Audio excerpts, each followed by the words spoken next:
আসসালামু আলাইকুম প্রিয় দর্শক। অন্য মঞ্চের আলাপচারিতায় আপনাদের সকলকে আমন্ত্রণ জানাচ্ছি।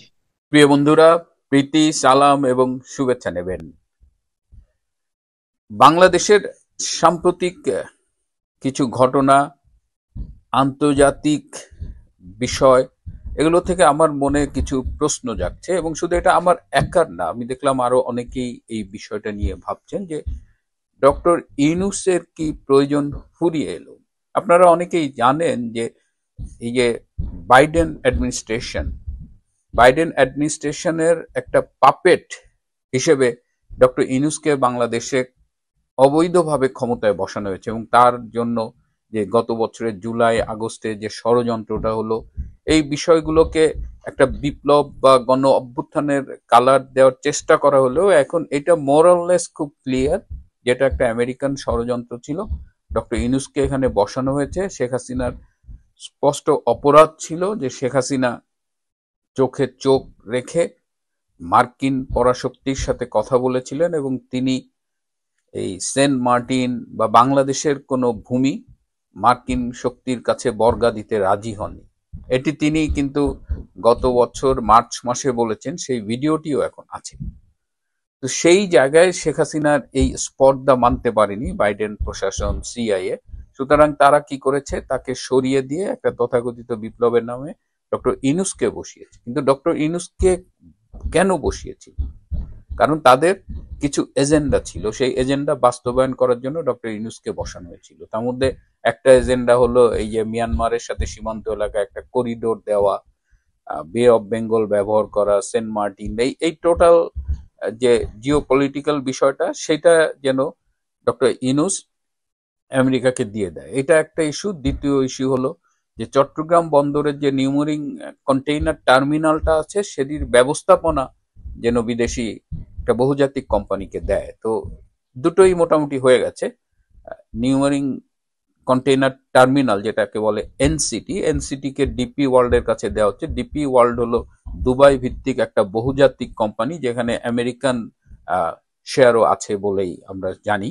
আর করিডোর নিয়ে এই মাঝে মধ্যে খুব হইচই হয়, প্রতিবাদ হয়, কিন্তু করিডোরের মাধ্যমে যে কাজটা হওয়ার কথা, আরাকান আর্মিকে রসদ সরবরাহ করা, অস্ত্র সরবরাহ করা, যা যা করার কথা, দ্যাট হ্যাজ বিন ডান।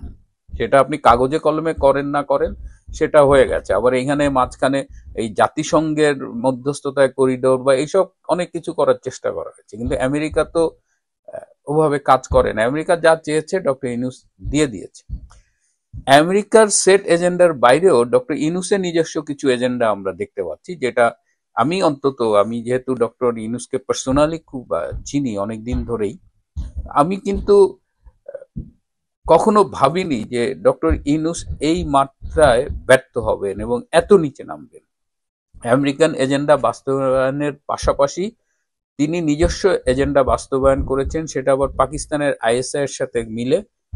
যে আমাদের মুক্তিযুদ্ধের ইতিহাসটাকে তিনি একদম মুছে দিয়েছেন, মানে একাত্তরকে পুরো রিসেট বাটন করে দেওয়ার একটা চেষ্টা তিনি করে যাচ্ছেন। এটা একাত্তর, বঙ্গবন্ধু, মুক্তিযুদ্ধ সব তিনি মুছে ফেলতে যাচ্ছেন। তার আরেকটা প্রতিশোধ পরায়ণতা আমরা দেখছি যে আওয়ামী লীগের নাম নিশানা মুছে ফেলতে হবে। শেখ হাসিনার নামে যে মানবতা বিরোধী অপরাধের যে মিথ্যে মামলাগুলো, সাজানো মামলাগুলো দিয়ে আইসিটিতে সম্পূর্ণ আইন বহির্ভূত ভাবে তার একটা সাজানো ট্রায়ালের আয়োজন করা হয়েছে। আর একটা হলো যে আওয়ামী লীগকে নিষিদ্ধ করা হয়েছে। তো এগুলো কিন্তু আমেরিকার প্রাইমারি এজেন্ডা ছিল না। বাট ডক্টর ইউনূস এই ব্যক্তিগত প্রতিহিংসার জায়গা থেকে এই কাজগুলো করেছে এবং এই কাজগুলো করতে গিয়ে তিনি দেশের 12টা বাজিয়ে দিয়েছেন। দেশের কিন্তু এই গত 11 মাসে তেমন কোনো অ্যাচিভমেন্ট নাই, না ন্যাশনালি না ইন্টারন্যাশনালি। ইন্টারন্যাশনালি ডক্টর ইউনূস যে এত কিছু আমরা শুনলাম যে তিনি আসলে সারা পৃথিবী ঝাঁপায় পড়বে, ডলারের বন্যা বয়ে যাবে, কিন্তু আমেরিকাও তো আমাদের তেমন হেল্প করে না। ডলার বা কি হয়েছে, সুইজারল্যান্ড আমাদের সব এইড বন্ধ করে দিয়েছে, বিভিন্ন দেশ তার এইড কার্টেল করেছে। সো আন্তর্জাতিকভাবে ডক্টর ইউনূস ওই কিছু মিডিয়ায় সাক্ষাৎকার দেওয়া ছাড়া তেমন কিছু অ্যাচিভ করেনি, কিন্তু আন্তর্জাতিকভাবে মিডিয়া এখন ডক্টর ইউনূসের বিরুদ্ধেও লেখালেখি শুরু করেছে। সো ইন্টারন্যাশনালি তার যে রেপুটেশনটা ছিল, সেই জায়গাটা এখন কালিমা যুক্ত হয়েছে। বাংলাদেশের ভেতরে আমি তো দেখি না যে তার খুব বেশি অ্যাচিভমেন্ট আছে। আমি না, এই কথাগুলো ওই জুলাই আগস্টের বিপ্লবীরাই বলছেন। তারাই এখন বলছে তারাই বলছে যে ডক্টর ইউনূস এই মুক্তিযুদ্ধের বিষয়ে এরকম অবস্থান নিলে তাহলে তারা বৈষম্য বিরোধী আন্দোলনে সেই বিপ্লবে যেতেন না, গণ অভ্যুত্থানে যেতেন না। এটা তাদের কথা, আমার কথা না।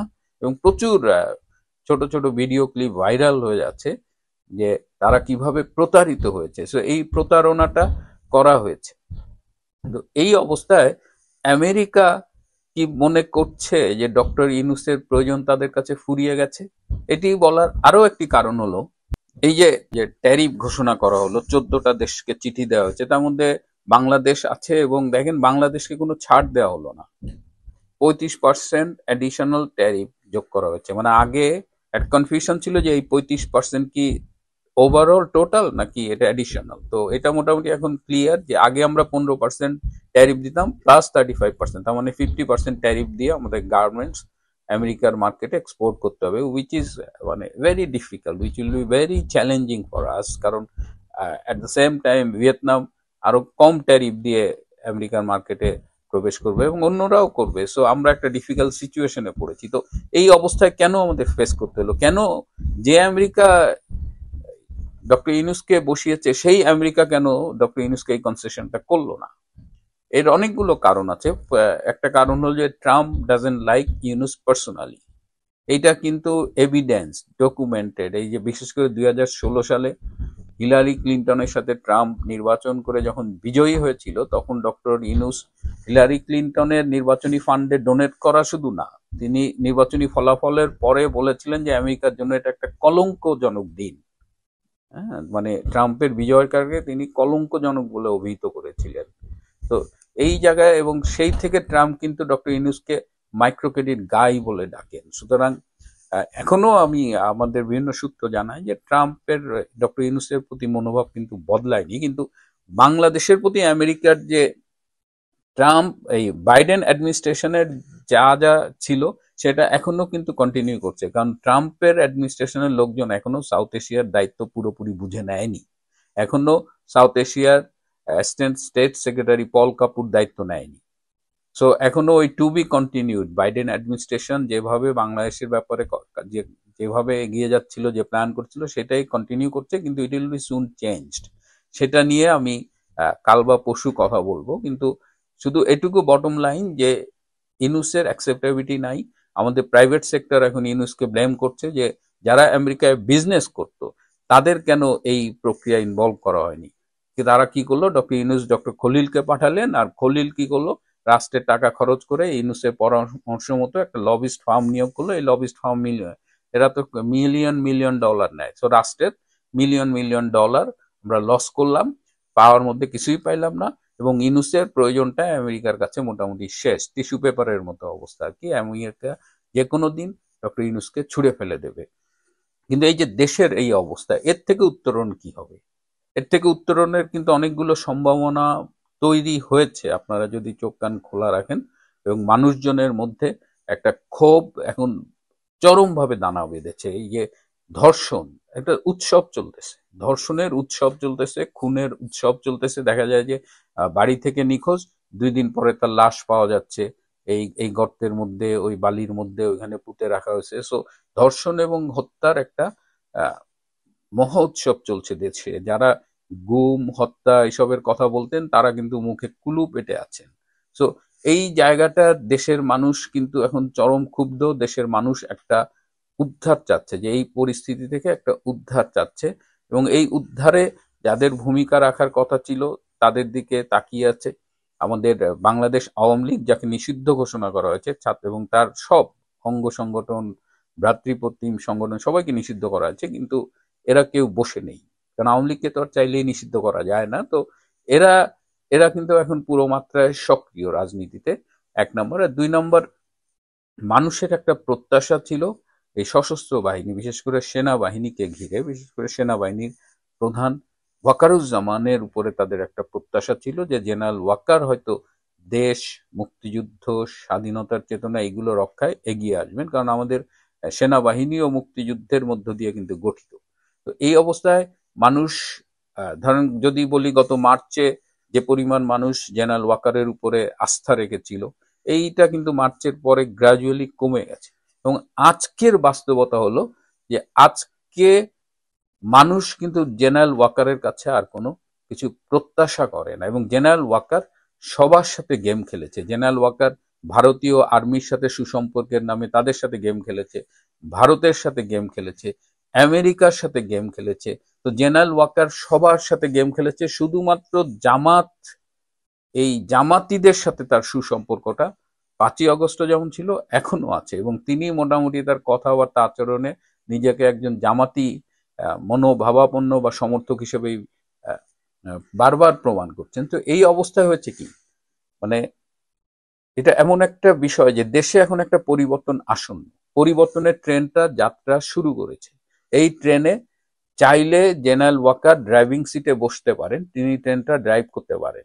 কিন্তু তিনি যদি ড্রাইভ না করেন, তিনি যদি 9-6 করেন এবং মানুষকে নানা রকমের বিভ্রান্তির মধ্যে রাখেন, তাহলে তাকে স্ট্রেট ট্রেন থেকে নামিয়ে আরেকজন ড্রাইভার এসে এই পরিবর্তনের ট্রেনটা চালাবেন। আমি খুব ইঙ্গিতে কথাটা বললাম যে জেনারেল ওয়াকার যদি এই সময় তার দায়িত্বটি পালন করতে পারেন ভালো, যদি তিনি দায়িত্ব পালন না করতে পারেন তবে তাকে দায়িত্ব থেকে সরিয়ে দেওয়ার একটা আয়োজন চলছে। আমরা একটা পরিবর্তন চাই। এইভাবে মুক্তিযুদ্ধের মাধ্যমে অর্জিত একটি দেশ ধ্বংসের দিকে যেতে পারে না। এবং আমাদের আরেকটি বড় রাজনৈতিক দল যে বিএনপি, যেটাকে তারা তাদের প্রতিষ্ঠাতাকে মুক্তিযুদ্ধের ঘোষক দাবি করেন, সেই জেনারেল জিয়ার কথা বলছি। এই জেনারেল জিয়ার প্রতিষ্ঠিত বিএনপি কিন্তু এই ক্রাইসিসে তাদের স্বরূপটা উন্মোচন করে দিয়েছে। এই যে কোনো সংকটে কিছু কিছু সম্ভাবনার দ্বার উন্মোচিত হয়, কিছু সত্য প্রকাশিত হয়। তো এখন আমরা নিশ্চিত করে বলতে পারি যে বিএনপি মুক্তিযুদ্ধের বিরোধী একটা দল। যদি কেউ বলেন যে মুক্তিযুদ্ধের পক্ষে বিএনপি দল, তাহলে তিনি ভুল বলেন, এবং সেটা সম্প্রতি এই গত কয়েক মাসে একদম প্রমাণিত। বিএনপির ভেতরে যারা মুক্তিযুদ্ধের চেতনায় বিশ্বাস করেন, তারা এখন সিদ্ধান্ত নেবেন যে তারা আসলে বিএনপি করবেন বা কিভাবে করবেন, বা বিএনপির এই মুক্তিযুদ্ধ বিরোধী অবস্থানটাকে তারা কিভাবে নেবেন, এটা তাদের ব্যাপার। কিন্তু বিএনপি যে মুক্তিযুদ্ধের পক্ষের দল নয়, এটা প্রমাণিত হয়ে গেছে। জেনারেল ওয়াকার তিনিও কিন্তু আর আগের মতো 9-6 করে বেশি দূর যেতে পারবেন না। এখন তারও এখন একদম শেষ সময় হয়ে এসেছে, হয় এসপার নাহলে ওসপার। দেশটাকে আর কতভাবে রসাতলে দিলে পরে এই অন্তর্বর্তীকালীন সরকারের প্রধান উপদেষ্টা ডক্টর মোহাম্মদ ইউনূস, তার আশেপাশের লোকজন, তারা ক্ষান্ত হবে এবং নির্বাক নিশ্চুপ থাকা বাংলাদেশ জাতীয়তাবাদী দল বিএনপি এগুলো হজম করে নেবে, বাম দলগুলো হজম করে নেবে।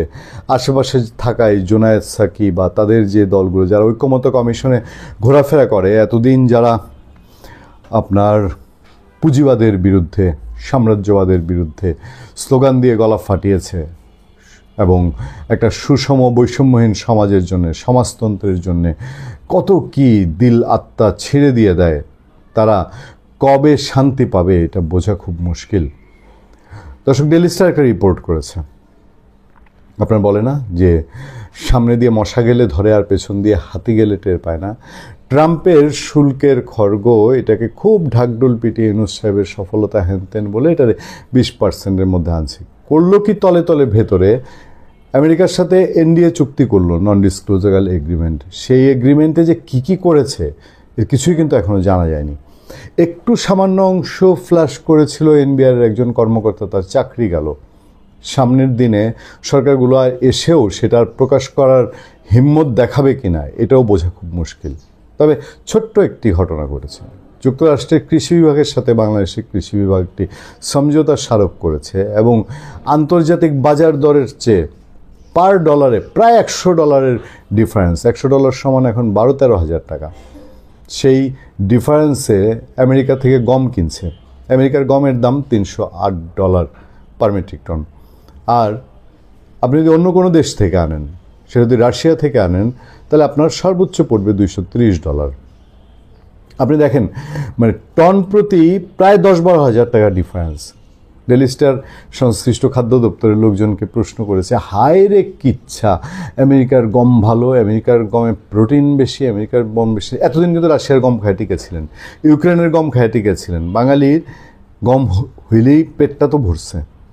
এখন তার মানসম্মত আমেরিকার গমের জ্ঞান দিতে হবে। কারণ কি? কারণ আমেরিকার সাথে গোপন চুক্তি বা তার সাথে একটা চুক্তি করে ফেলেছে। বলছে যে আমেরিকার সাথে এখন বাণিজ্য ঘাটতি কমাইতে হবে, ট্রাম্প সাহেবের মন রাখতে হবে। মন না রাখতে তো মসনদ নিয়ে এমনি টানাটানি শুরু হয়ে গেছে।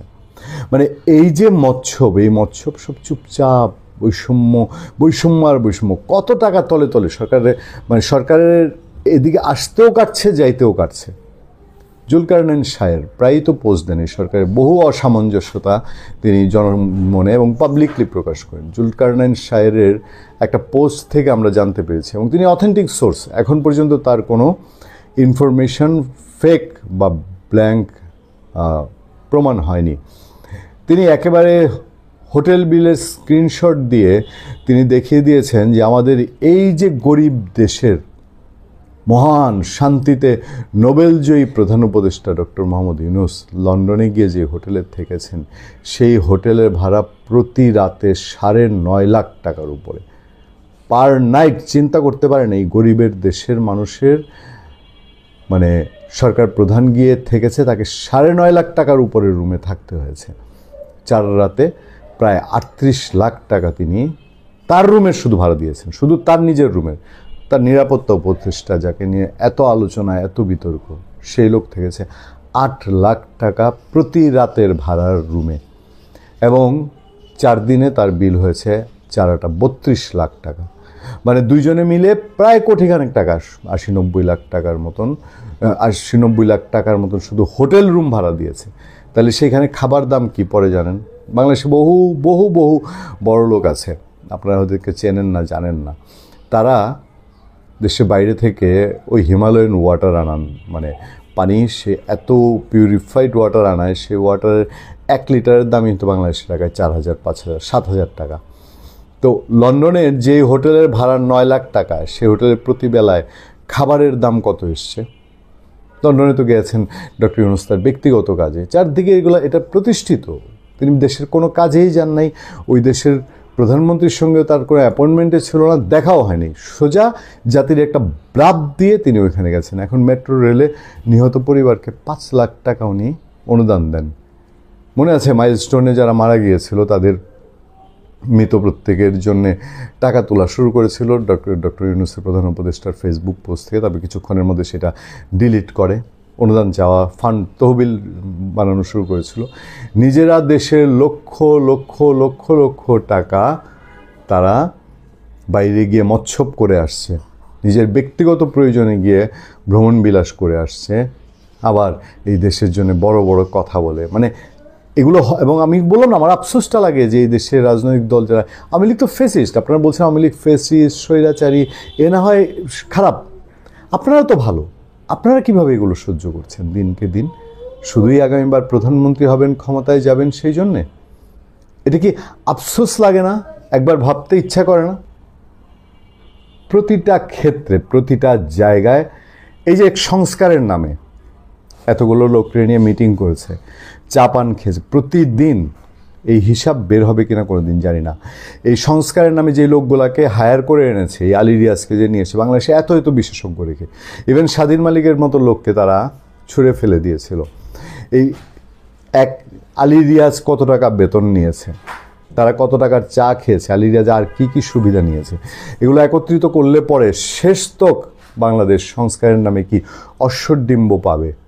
এই হিসাব কি করে দেখেছেন কেউ? তিনি নিজেই তো তার লক্ষ লক্ষ শত শত কোটি টাকার ট্যাক্স তিনি মওকুফ করিয়ে নিয়েছেন, ব্যবসা সাজিয়ে নিয়েছেন। সে যে সুতরাং একের পর এক মৎস্যব, মানে একে তো অপচয় করেছে, ঢেলেছে রাষ্ট্রের টাকা, সে নিজেই যে বেতন নিয়েছে প্রধান উপদেষ্টা হিসাবে, এই বেতন নিয়ে তো বৈধতার প্রশ্ন উঠবে একদিন, যে কোন বেসিসে সে বেতন নিয়েছে। তার টাকা নিশ্চয়ই একদিন ফেরত দিতে হবে। ডক্টর ইউনূসের বেতনের কানে কানে কারা কোন টাকা, কারণ 1 বছরের দেশ কিছু পায়নি তার কাছ থেকে, সে পেয়েছে, তার নিজেরটা সে নিজে আদায় করে নিচ্ছে। তার আশেপাশে এক একজন আঙ্গুল ফুলে কলা গাছ হয়েছে, কিন্তু বাংলাদেশের মানুষ কিছুই পায়নি। ফলে বাংলাদেশের মানুষের যে বেতনের টাকা, তার ট্যাক্সের টাকা, বাংলাদেশের মানুষের ট্যাক্সের টাকা দিয়ে সে বেতন নিয়েছে, এই বেতন তাকে ফেরত দিতেই হবে।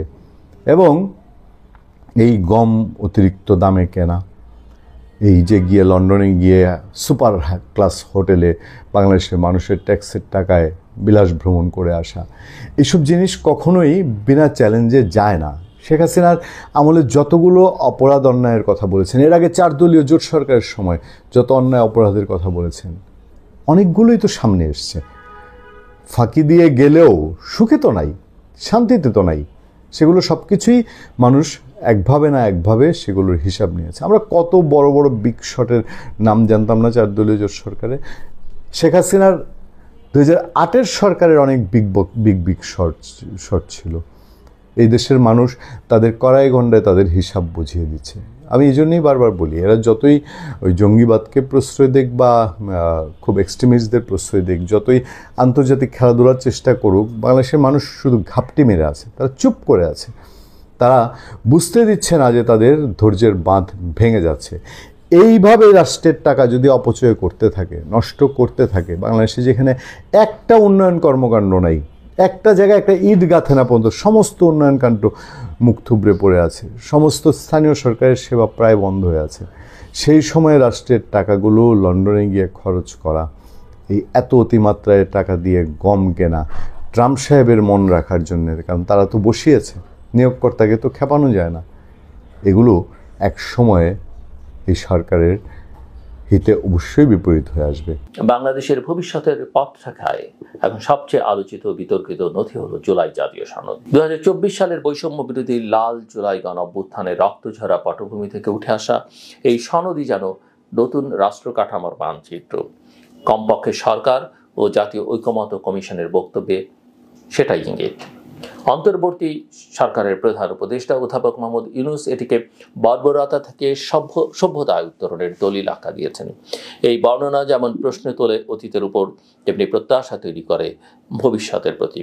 কিন্তু জনগণের সেই প্রত্যাশা ও বাস্তব রাজনীতির মধ্যে বিস্তর ব্যবধান আজ স্পষ্ট হয়ে উঠেছে। জুলাই সনদের কেন্দ্রীয় রাজনৈতিক প্রশ্ন দুটো: সংবিধান সংস্কার কিভাবে হবে আর কখন হবে নির্বাচন।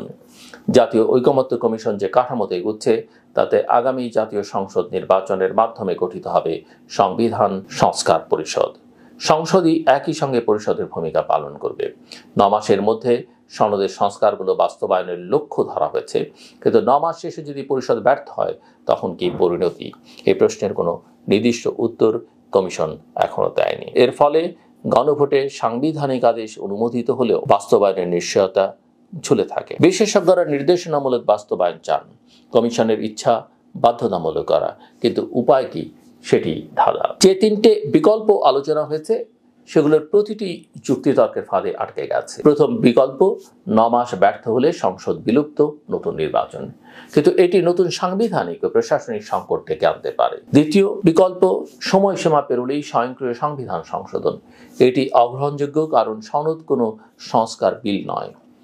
ভাষা স্বীকৃতির মতো বিষয়ে পরিষদের বিতর্ক সিদ্ধান্ত জরুরি। তৃতীয়, নির্বাচনের পর আগে পরিষদ, তারপর সংসদ, এটি রাজনৈতিকভাবে ঘোর অনির্দিষ্ট। ফলে বাস্তবতার দিকে তাকিয়ে কমিশন সম্ভবত নির্দেশনামূলক পথেই হাঁটবে, অর্থাৎ সইকারী দলগুলো ক্ষমতায় এলে বাস্তবায়ন করবে, এই আশার উপর দাঁড়াবে জুলাই সনদ। এখানে মূল উদ্বেগটা হচ্ছে জন আস্থার। যে সনদ প্রায় 1000 শহীদের রক্তের ঋণে জন্ম নিয়েছে, তার বাস্তবায়ন কি আশার উপর নির্ভর করবে, নাকি নাগরিকের হাতে একটি কার্যকর বাধ্যতামূলক কাঠামো তুলে দেওয়া উচিত ছিল? গণভোট যদি শুধু মতামতের প্রতীক হয়, পালনের নিশ্চয়তা ছাড়া, তাহলে এটি কেবল একটি রাজনৈতিক শো হয়ে দাঁড়াবে। জুলাই সনদের আরেকটা রাজনৈতিক জট হলো বিএনপি ও সমমনা দলগুলোর নোট অফ ডিসেন্ট। উচ্চকক্ষ গঠন সহ 9টি মৌলিক সংস্কার বাস্তবায়নে তাদের আপত্তি আছে। তাই প্রশ্ন উঠছে, গণভোটে কি জনগণ অনুমোদন দেবে সম্পূর্ণ সনদকে, নাকি বিবাদমান অংশ বাদ যাবে? আপোষের রাজনীতি যখন মুখ্য, তখন নোট অফ ডিসেন্টের টানাপোড়েন কার্যত পুরো প্রক্রিয়াকেই স্থগিত রাখতে পারে। এখানে আরো বড় একটা প্রশ্ন আছে, এই সনদের বিষয়বস্তুতে কি আদতে সেই জুলাই আছে? লাল জুলাইয়ের মূল চাহিদা ছিল বৈষম্য দূর করা, তাই পরীক্ষার মূল মানদণ্ড হওয়া উচিত শ্রমিক, কৃষক, সংখ্যালঘু, দলিত, নারী, তরুণ, যারা বৈষম্যের সবচেয়ে বড় শিকার, তাদের জন্য সনদ কি নিয়ে এলো? উত্তরটা একেবারেই হতাশাজনক। 84টি সুপারিশের মধ্যে কৃষি, ভূমি, বাজারের সংস্কার নেই বললেই চলে। শ্রমিকদের অধিকার, নিরাপদ কর্মপরিবেশ, ন্যায্য মজুরি, বহাল তবিয়তে অপেক্ষার তালিকায়। নারীদের জন্য প্রস্তাব কেবল সংরক্ষিত আসন বাড়িয়ে 100 করা, সরাসরি নির্বাচনের দাবির কোনো প্রতিফলন নেই।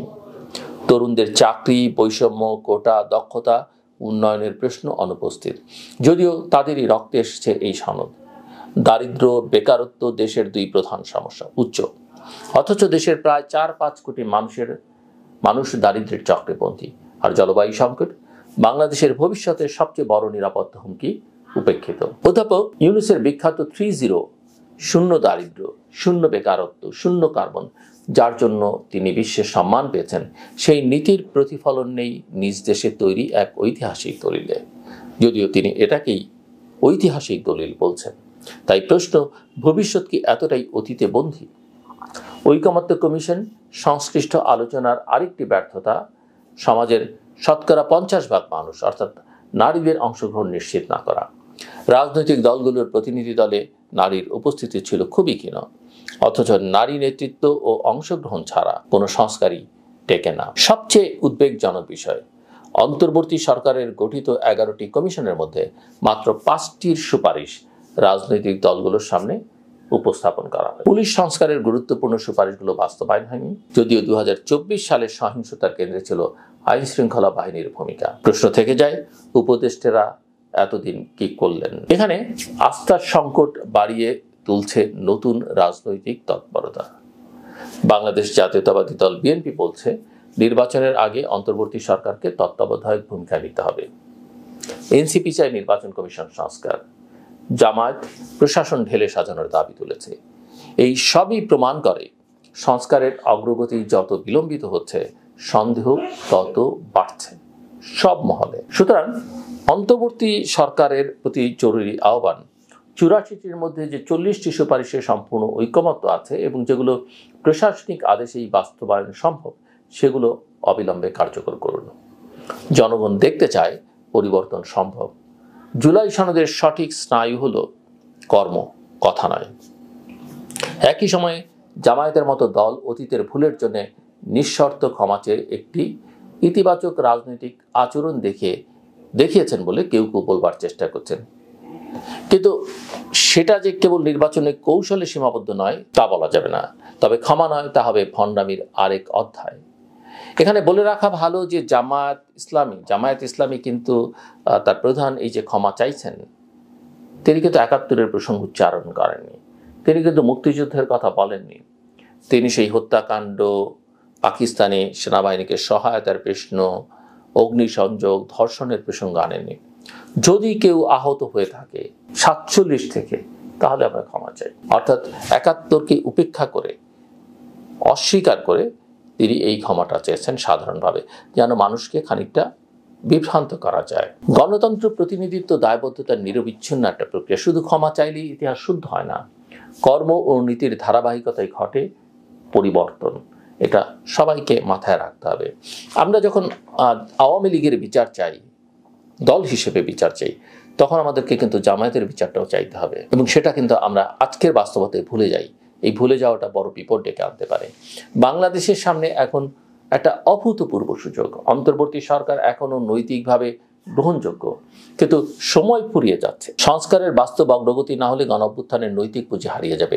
আমরা কি আরেকবার অপেক্ষা করব নতুন জুলাইয়ের, নাকি এই জুলাইয়ের ম্যান্ডেটে নির্মাণ করব বৈষম্যহীন গণতান্ত্রিক জবাবদিহিমূলক বাংলাদেশ? জাতি হিসেবে আমাদের জন্য পরীক্ষা এখানেই। বাগ্মিতা আমাদের এগিয়ে নেবে না, কথার ছুরি আমাদের এগিয়ে দেবে না। দরকার হবে কঠিন সত্যর মুখোমুখি দাঁড়ানোর দৃঢ়তা, বৈষম্য কমানো, কর্মসংস্থান সৃষ্টি, নারী ও তরুণের নেতৃত্ব নিশ্চিত করা, জলবায়ু নিরাপত্তাকে জাতীয় অগ্রাধিকার আনা। এই 4টি স্তম্ভেই পাবে বাংলাদেশের ভবিষ্যৎ মেরুদণ্ড। ইতিহাস আমাদের হাতে আগুন তুলে দিয়েছে। এখন প্রশ্ন, আমরা সেই আগুন দিয়ে আলোকিত পথ তৈরি করব, নাকি আবারও নিজেদের হাত পুড়িয়ে ফেলব? বাংলাদেশ আজ এমন এক সন্ধিক্ষণে দাঁড়িয়ে, যেখানে ব্যর্থতা মানেই আরেক দীর্ঘ অন্ধকার, আর সাফল্য মানেই সেই রক্ত অর্জিত স্বাধীনতার প্রকৃত প্রতিশোধ, একটি ন্যায়ভিত্তিক ও বৈষম্যহীন রাষ্ট্র। এই নির্বাচনের, এই সনদের, এই মুহূর্তের নাম দায়বদ্ধতা। আমার কথা শুনবার জন্য আপনাদের অসংখ্য ধন্যবাদ। আপনাদের সবাই